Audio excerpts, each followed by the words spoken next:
कैसे हैं आप लोग। आशा करता हूँ आप सभी लोग अपने घर पे अच्छे होंगे, स्वस्थ होंगे। तो दोस्तों, आज मैं आप लोगों के लिए बहुत ही इम्पोर्टेंट जानकारी लेकर आया हूँ, जिसके लिए आप लोगों को पता होना बहुत ज़रूरी है कि कल को आप लोगों के साथ ये हादसा ना हो जाए। तो इसलिए आप लोगों की अवेयरनेस के लिए मैं ये इन्फॉर्मेशन जारी कर रहा हूँ कि आजकल, जैसा कि बहुत से लोग जानते भी होंगे, कि आजकल साइबर क्राइम बहुत ज़्यादा फैल रहा है, जिसकी वजह से आए दिन किसी न किसी के साथ फ्रॉड होता जा रहा है। तो इसलिए मैं आप लोगों को बताना चाह रहा हूँ कि किस किस तरीके से फ्रॉडी लोग फ्रॉड कर रहे हैं। जो हैकर हैं, हैक कर रहे हैं फ़ोन्स लोगों के, और लोगों से पैसा वसूल करने का एक ज़रिया बना लिया है, अपनी एक इनकम का ज़रिया बना लिया है लोगों ने। तो दोस्तों, मेरी इस वीडियो को आप लोग एंड तक देखना, ताकि आप लोगों की अवेयरनेस बढ़े और कल को आप लोग रिग्रेट फील ना करो कि आप लोगों ने इतना इम्पोर्टेंट मैसेज मिस कर दिया जो मैंने दिया था, जिससे कि आप लोगों को ये पता चलेगा कि लोग किस किस तरह से आप लोगों को ठगते हैं।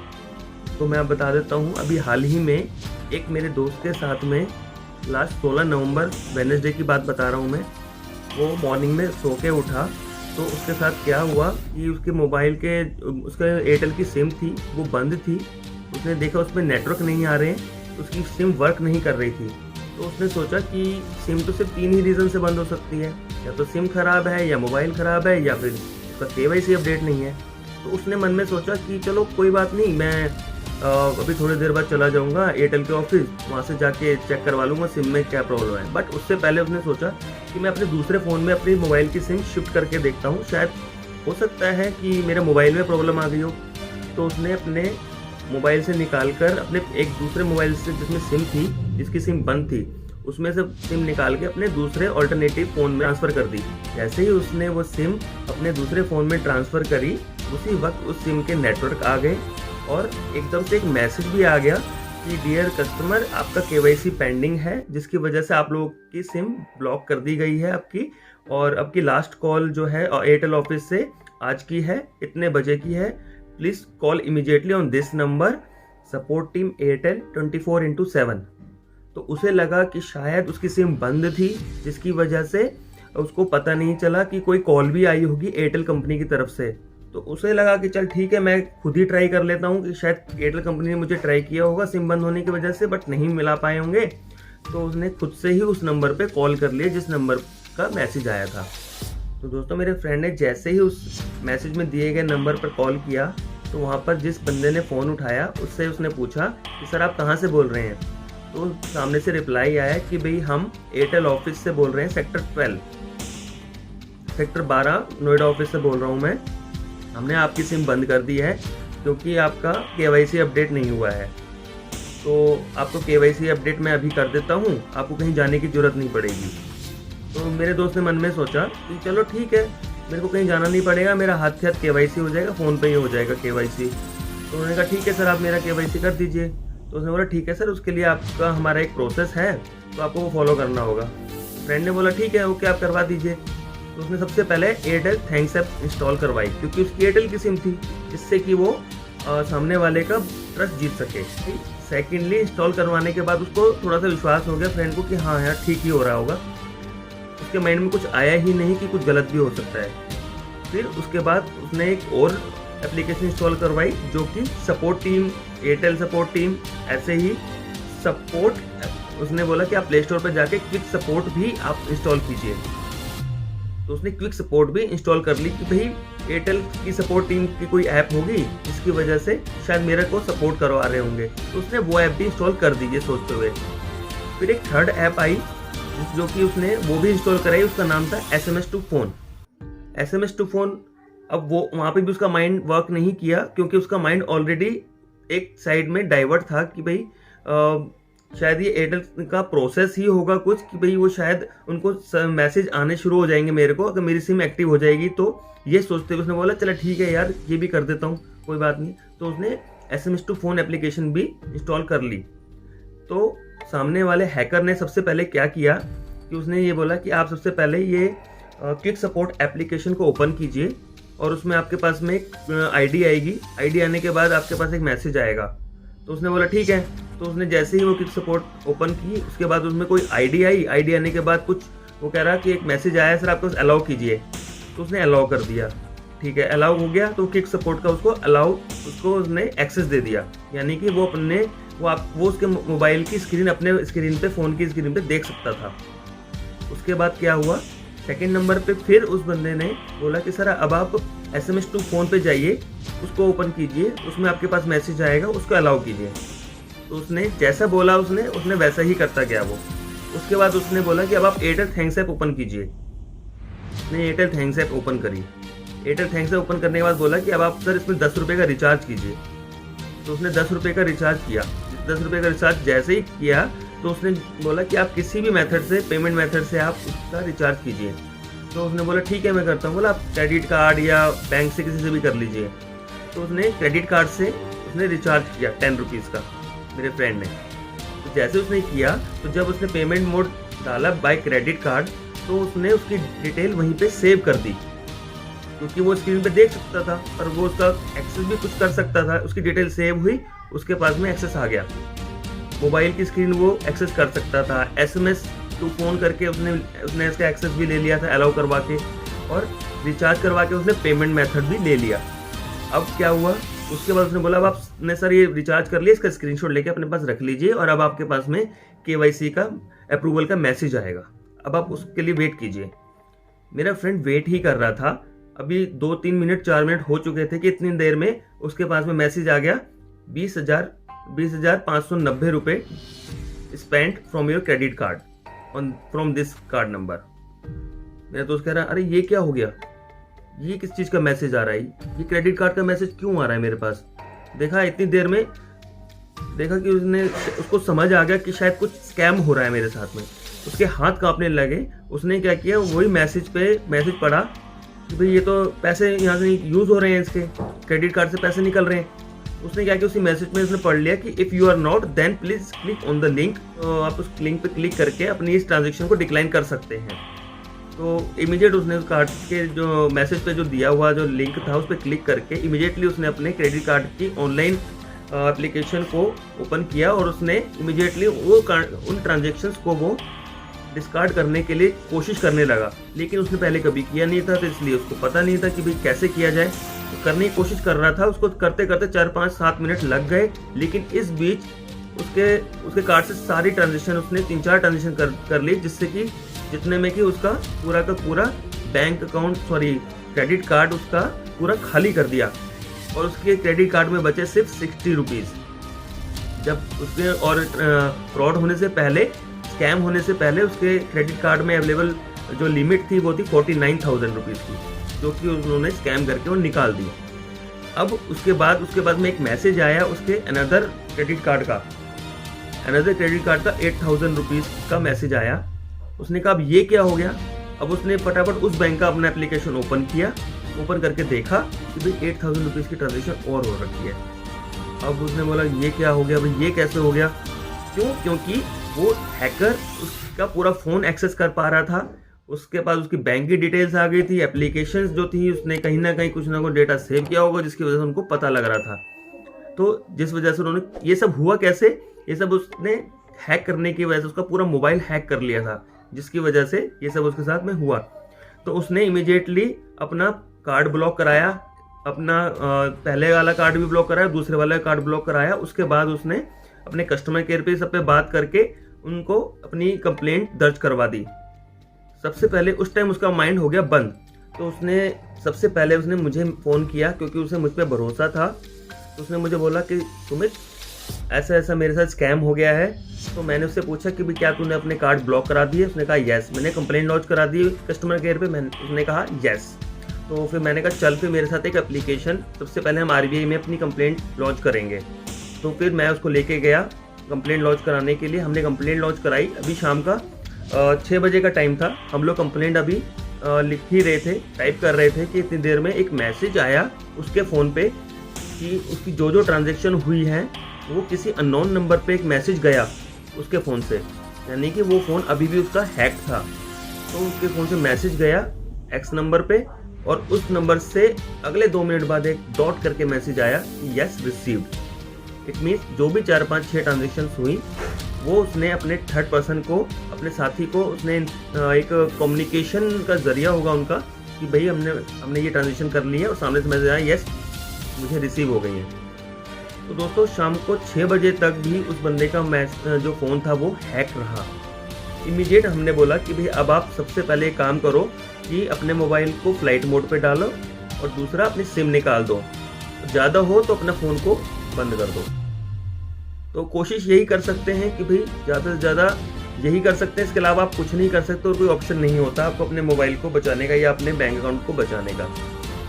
दूसरा, उसके बाद फिर नेक्स्ट ऑप्शन यही रहता है, जब कस्टमर केयर पे उसने बात की तो कस्टमर केयर ने बोला कि हम आपको सिक्योर तभी कर सकते हैं, सबसे पहले आप अपना FIR कराइए, FIR के बाद अपनी कंप्लेंट लॉन्च कीजिए आप हमारे पास में बैंक में, कोई 45 डेज 60 डेज या 90 डेज लेके आप अपनी इन्वेस्टिगेशन करेंगे हम लोग। अगर सब कुछ सक्सेस रहा तो देन हम आपका रिफंड करेंगे, अदरवाइज आपको पेमेंट करनी होगी अगर वो करेक्ट नहीं रही तो उसके तो सिट्टी बिट्टी गुल थी। दोस्तों आपको पता ही होगा कि जिसके साथ गलत हो जाता है तो उसका हालत का क्या होती है।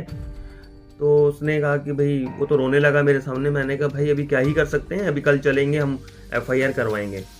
नेक्स्ट डे हम लोग FIR दर्ज कराने के लिए साइबर क्राइम पुलिस स्टेशन गए, और पुलिस ने हमारी FIR दर्ज कर ली है अब, और उन्होंने बोला है कि आप लोग इन चीज़ों से अलर्ट रहें, ये इस तरीके से नहीं, कई तरीके से ये लोग फ्रॉड कर रहे हैं, स्कैम कर रहे हैं।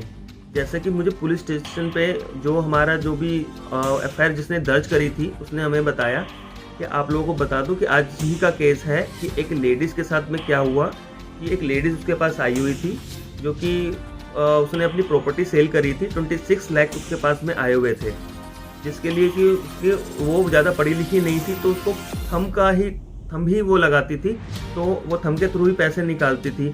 तो थम आजकल आधार बायोमेट्रिक्स चल रहा है जिसके थ्रू आप लोग पैसे निकाल सकते हैं। तो किसी ने उसकी प्रॉपर्टी के पेपर्स को कॉपी करवा के स्कैम कर लिया, स्कैन करके उसके थम का भी स्कैन हो गया, प्रॉपर्टी के पेपर्स उसके थम थे, उसको स्कैन करके उसके आधार कार्ड के थ्रू उसने 2-3 ट्रांजेक्शन कर दी, 6,000, 9,000, 15,000। जैसे उसको पता चला कि भाई उसके साथ इतने पैसे उसके निकल गए हैं, वो इमीडिएट भागती हुई साइबर क्राइम पुलिस स्टेशन गई, और उसने उन्हीं सर के पास में आई थी वो जो मुझे बता रहे हैं। तो उन्होंने बोला कि भाई आप सबसे पहले क्या करो, सबसे पहले अपने बैंक जाओ, अपने आधार बायोमेट्रिक्स को आप बंद करवाओ इमीडिएटली, कहो कि भाई हमारे को मेरा ये बायोमेट्रिक्स बंद कीजिए अभी के अभी, क्योंकि मेरे साथ फ्रॉड हो गया है, अभी में साइबर क्राइम हो चुका है। तो वो लेडीज़ भागती हुई गई बैंक में, तो बैंक वालों ने उसका इमीडिएटली बायोमेट्रिक्स बंद कर दिया। तो दोस्तों ये भी दूसरी तरह से एक साइबर क्राइम है जिससे कि आप लोगों को बच के रहना है। अब मैं आपको एक तीसरी चीज़ बता दूं, आप लोग सोच रहे होंगे कि ये आपका दोस्त है या आप खुद हो या मैं हूँ। देखिए मैं आप लोगों को ये नहीं कहूँगा ये मेरे साथ हुआ है या किसके साथ हुआ है, किसी थर्ड पर्सन के साथ हुआ है। मैंने आप लोगों को बता दिया, ये 2 तरह से मैंने आप लोगों को अवेयरनेस दे दी कि भाई इस तरीके से आपके फ्रॉड हो सकते हैं। मैं तीसरा एक फ्रॉड और बताऊँगा जो कि रियल में मेरे साथ भी हो चुका है।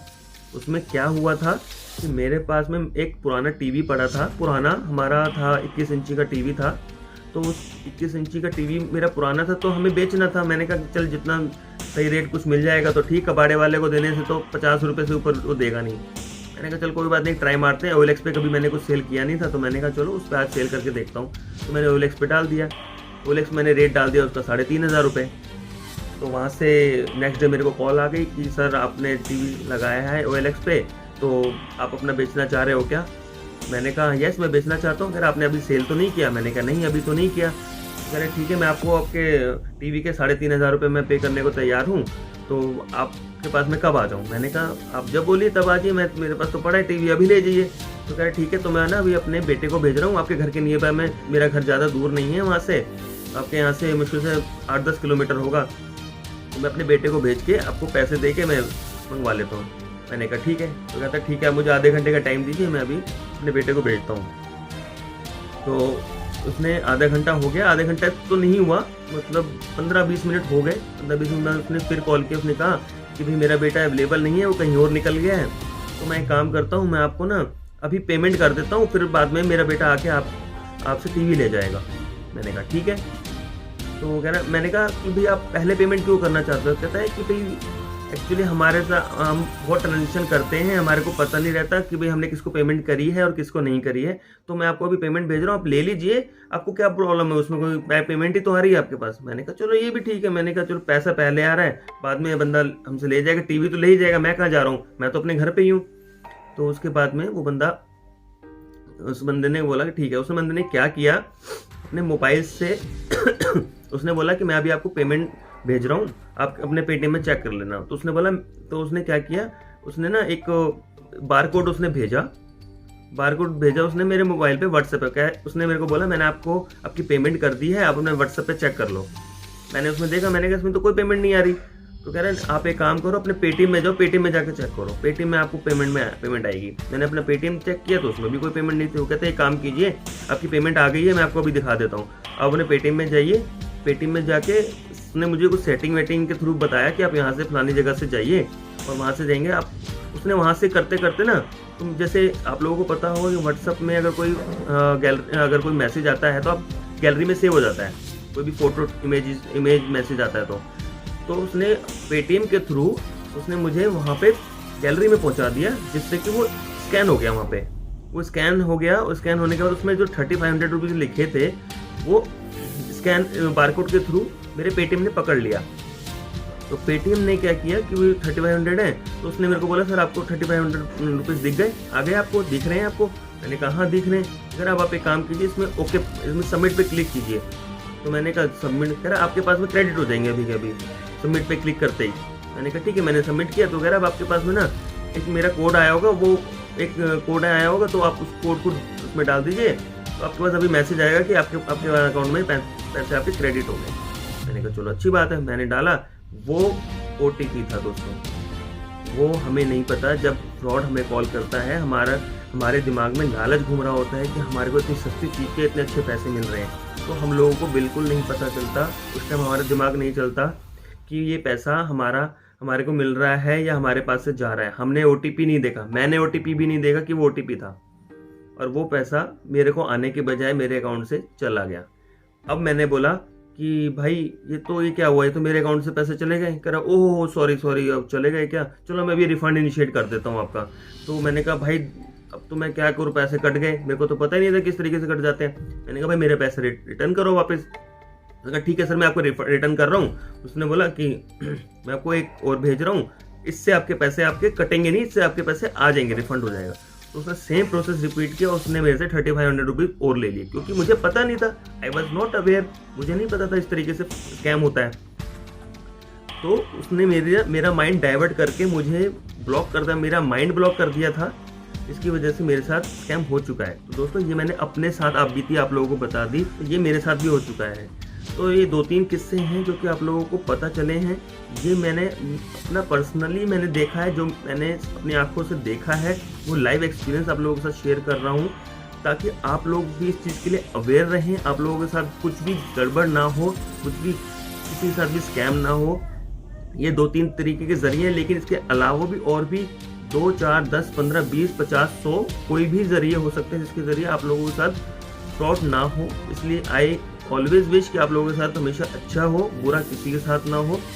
तो इसलिए अवेयर रहिए, ये साइबर स्कैम बहुत फैल रहा है। किसी को भी अगर इस चीज़ से बचना है, मैं आप लोगों को बता देता हूँ कि अगर किसी के साथ अभी साइबर क्राइम हो चुका है, जैसे ही हुआ है, मान लीजिए अभी होता है, तो होते ही विदिन 30 मिनट्स 30 मिनट के अंदर 1930 पर कॉल करें। ये सीधा RBI का नंबर है, आप इस पे कॉल करेंगे, इमीडिएट RBI उन ट्रांजेक्शन्स को डिस्कार्ड कर देंगे, जिसकी वजह से वो आपकी जो ट्रांजेक्शन्स हुई हैं वो सक्सेस नहीं होंगी, और वो सक्सेस नहीं होंगी तो आप लोग बच जाएंगे, ताकि आगे के लिए भी आप लोगों को पता चल जाए। क्योंकि लोगों को आजकल जब लोगों के साथ जब हो जाता है ये हादसा, तब लोगों को पता चलता है कि भाई हमें ये करना चाहिए था और ये नहीं करना चाहिए था।